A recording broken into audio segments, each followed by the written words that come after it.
من جمالها وسهولتها بقيت اعملها على طول، ولا هتورقي ورقه ورقه ولا اي حاجه.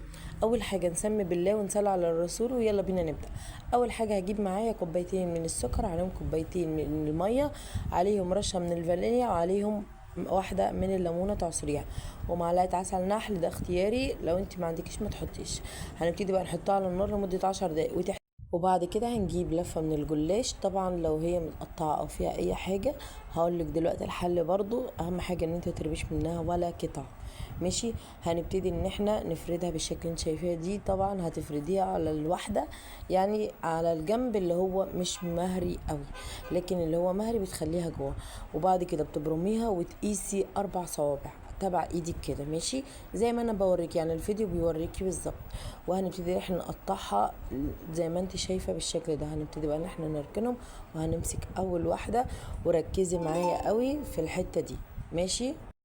ودلوقتي انا بعد بس الورق يكون كله زي بعضه، وبعد كده هتروحي عامله 4 صوابع، انا هوريها لك هتلاقيها بقت سهله في ايدك. وبعد كده هتروحي تانيها وتعمليها زي المثلث بالظبط، زي ما انت شايفه. انا هوريكي دلوقتي ايديا مشيت فيها، بس اول مره انت بتعملي بتقيسي بايدك، وبعد كده بتلاقي ايدك مشيت فيها عادي، ماشي زي ما انت شايفه. بسم الله ما شاء الله. وطبعا اي حته او اي قطعه احنا مش هنرميها، كلها هنستخدمها ونعملها الجلاش. بصي احسن من جلاش المحلات، ولا تقولي جلاش المحلات ولا اي حاجه.